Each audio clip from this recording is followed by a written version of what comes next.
اس دور میں جو ہم زندگی بسر کر رہے ہیں، یہ دور تاریخ بشری میں جتنے ادوار گزر چکے ہیں ان میں سب سے زیادہ نازک اور ایک اعتبار سے اگر کہا جائے تو سب سے زیادہ خطرناک دور ہے جس سے ہم گزر رہے ہیں۔ ہر اعتبار سے، ہر لحاظ سے یہ دور بہت عجیب و غریب دور ہے۔ ڈاکٹر صاحب کے برادر خرد پروفیسر اکمال صاحب ابھی مجھ سے کہہ رہے تھے کہ آپ 2012 تک تو بہت اچھی مجلسیں پڑھتے تھے، اس کے بعد پھر آپ حالات حاضرہ پڑھنے لگے۔ میں انسان ہوں، پتھر تو نہیں ہوں۔ زمانے کے گزرنے کے نشانات پتھر پر بھی ابھر آتے ہیں، میں تو انسان ہوں۔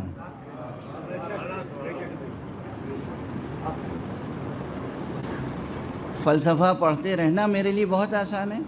فلسفہ پڑھتا رہوں، شاعری پڑھتا رہوں، دوسرے لفظوں میں لفاظی کرتا رہوں، خوب سجی ہوئی منجھی ہوئی تقریر کر کے آپ سے نعرے لگواتا رہوں، میرے لیے بہت آسان ہے، مشکل نہیں ہے۔ اتنا تو آپ کو یقین ہوگا، مجھے یقین دلانے کی ضرورت نہیں ہے، لیکن مجھے اللہ کو، رسول کو منہ دکھانا ہے، اور میں چاہتا ہوں کہ میرے سامعین میں سے ہر ایک کے اندر یہ احساس پیدا ہو جائے کہ ہمیں خدا کے سامنے پہنچنا ہے۔ کوئی کسی بھی مذہب کا ہو، مسلمان ہو یا غیر مسلم، خالق کا قائل ہو یا قائل نہ ہو، زندگی کے ہر مسئلے پر اختلاف کر سکتا ہے، الا ایک موت پر اختلاف نہیں کر سکتا کہ مرنا ہے۔ اس پر ممکن نہیں ہے اختلاف۔ زندگی کی تعبیروں پر ہزارہا اختلافات ممکن ہیں، زندگی کی تعریف، تعبیر، تشریح، توضیح، زندگی کا فلسفہ، زندگی کی تہذیب، زندگی کی ڈسپلن، آپ ہزارہا اختلافات کر لیں،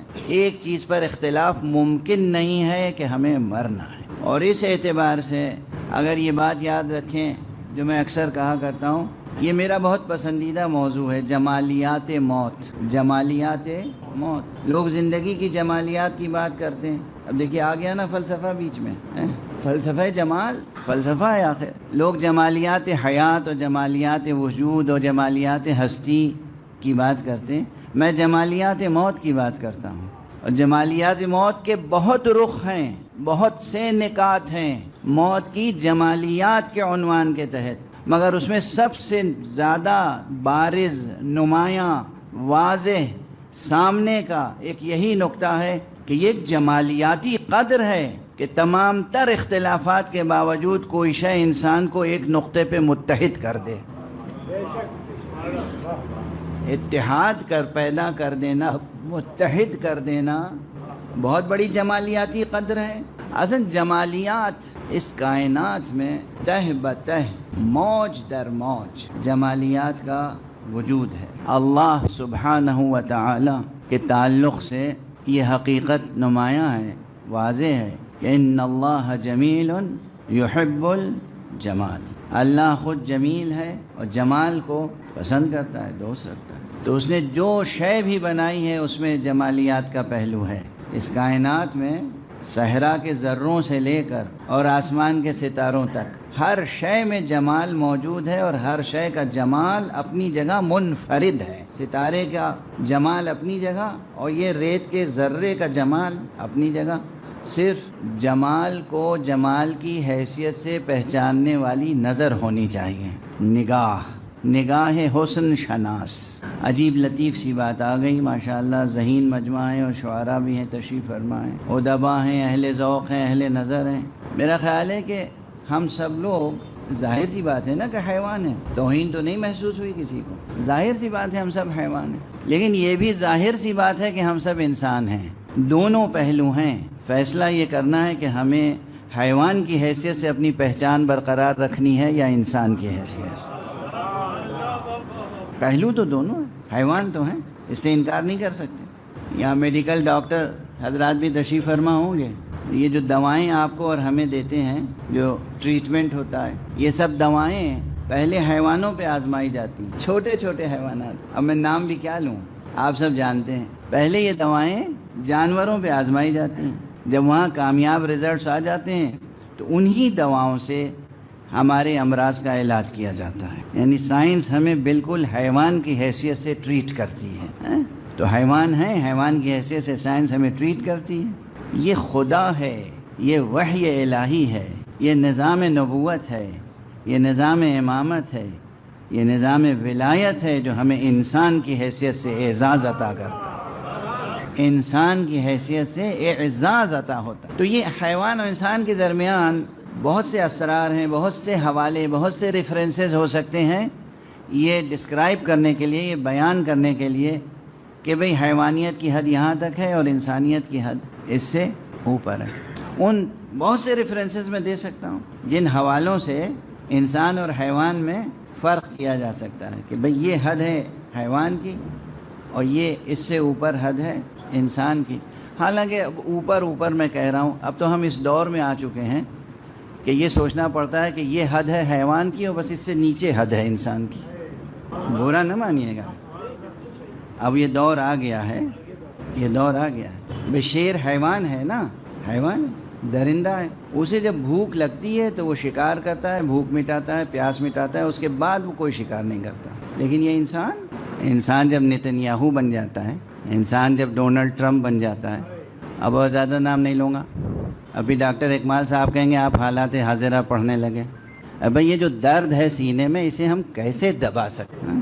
اور یہ غزہ تک فتنہ محدود تھوڑی رہے گا، یہ دنیا بھر میں فتنہ پھیل رہا ہے، کیونکہ انسان حیوانیت کی سطح سے اوپر نہیں ہے، اب انسان حیوانیت کی سطح سے نیچے جا رہا ہے۔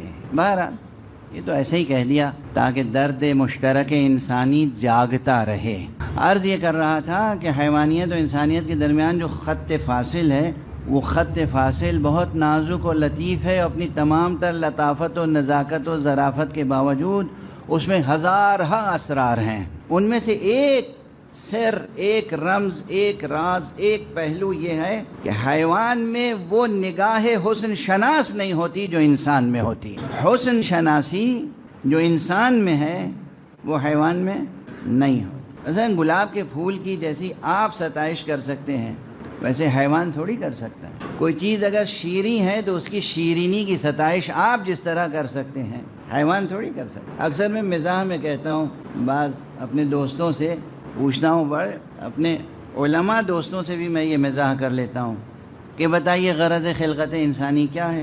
اب ظاہر ہے وہ یہی کہتے ہیں کہ عبادت اور میں عرض کر دیا کرتا ہوں کہ بھئی عبادت تو فرشتے ہم سے اچھی کر سکتے ہیں اور کرتے ہیں، تو جب کوئی کام اچھا کرنے والا موجود ہو تو ہم جیسے بدتر لوگوں کی کیا ضرورت ہے؟ وہ کہتے ہیں آپ ہی بتائیے پھر انسان کس لیے پیدا ہوا ہے؟ میں کہتا ہوں انسان تو بس میٹھا کھانے کے لیے پیدا ہوا ہے۔ مزاح سے قطع نظر، مزاح ہے، لیکن جو میں عرض کر رہا تھا کہ شیرینی کی ستائش، اس لذت کی شناخت اور ستائش جو انسان کر سکتا ہے حیوان نہیں کر سکتا، یہ ہے نا۔ اسی طرح ایک چیز اور ہے، مزاح بھی، ابھی میں نے کہا میں مزاح کرتا ہوں، مزاح بھی انسان ہی کرتا ہے، حیوان مذاق نہیں کرتے۔ اسی لیے ایک اچھے انسان کی شناخت یہ بھی ہے کہ وہ اچھا مزاح کرتا ہوں اور اچھا مزاح برداشت کرتا ہوں۔ بات آ گئی ہے تو میں آقائے دو جہاں مولائے دو جہاں حضرت امام امیر المومنین علی ابن ابی طالب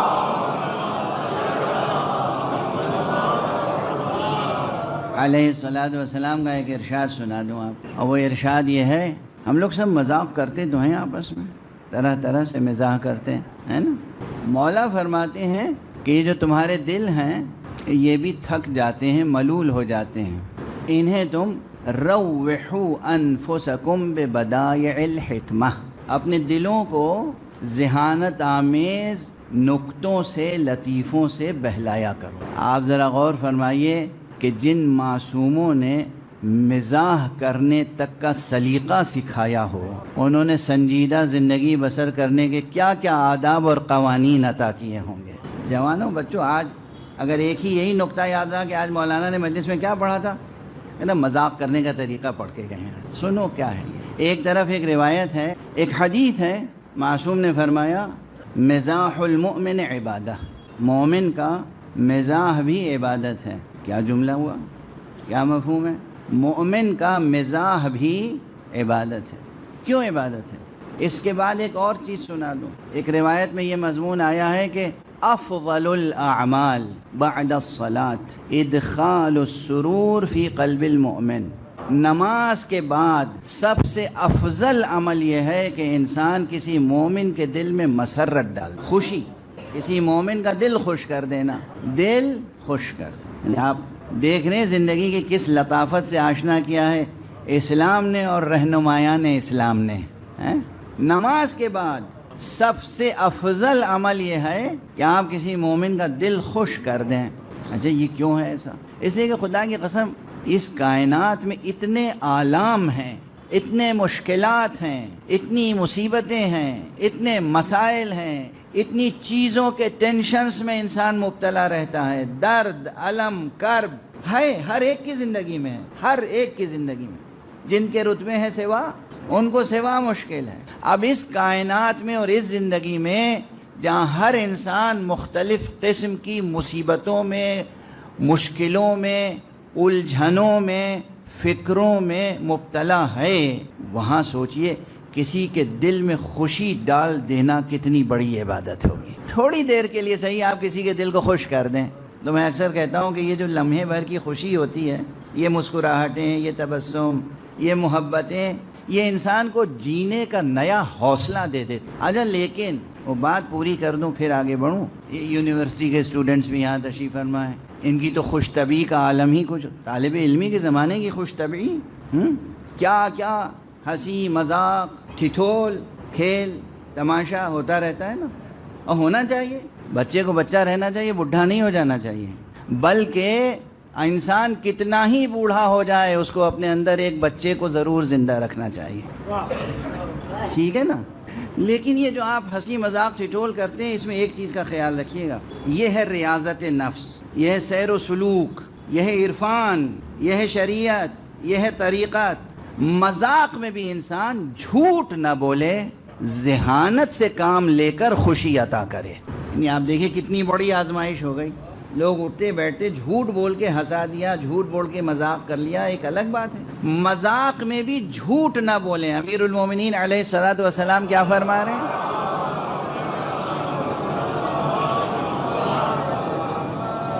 دیکھیے ایک ہی نقطہ ہے، مگر اس میں اب سوچیے کہ زبان کی، ذہن کی، سوچ کی، فکر کی کیسی ریاضت ہو جائے گی، مشق، محنت کرنی پڑے گی۔ انہیں ہنسانا بھی ہے، خوش بھی کرنا ہے، اس طرح ہنسانا ہے، اس طرح خوش کرنا ہے کہ جھوٹ بیچ میں نہ آئے، سچ ہو بات اور اس پر ہنسی آ جائے۔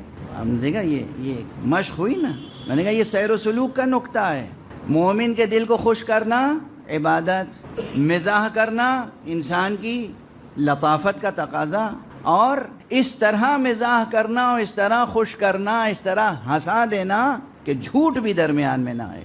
یعنی مزاح کر رہے ہیں تو ذہن میں یہ رہے کہ رسول اللہ نے کہا ہے کہ مومن کو خوش کرنا عبادت ہے۔ سمجھ رہے ہیں آپ میں کیا عرض کر رہا ہوں؟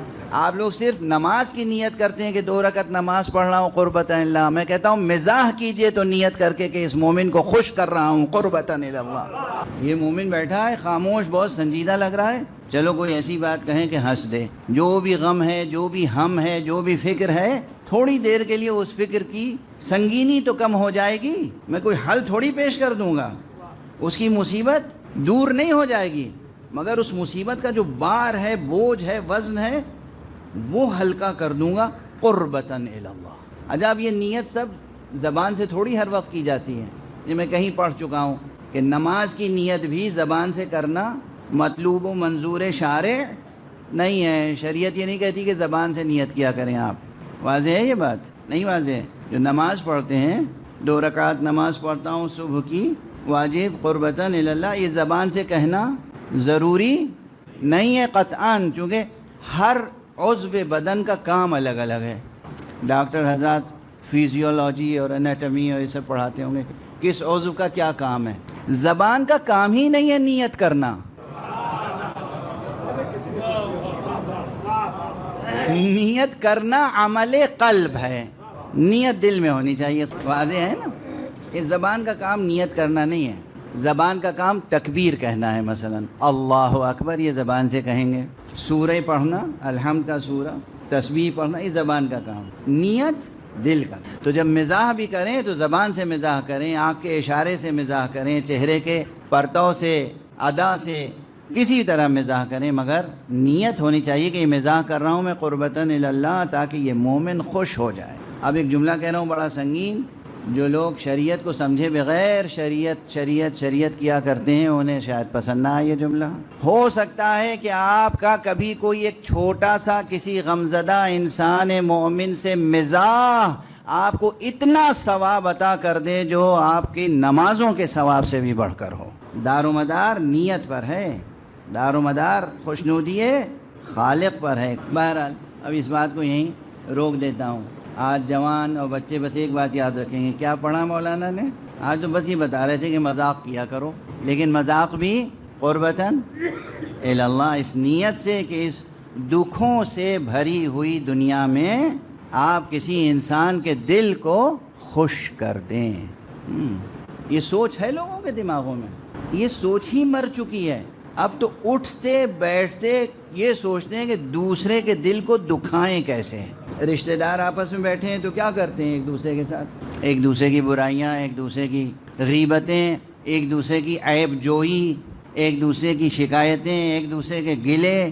یہ گلے شکوے یہ بھولنے کی کوشش کیجئے.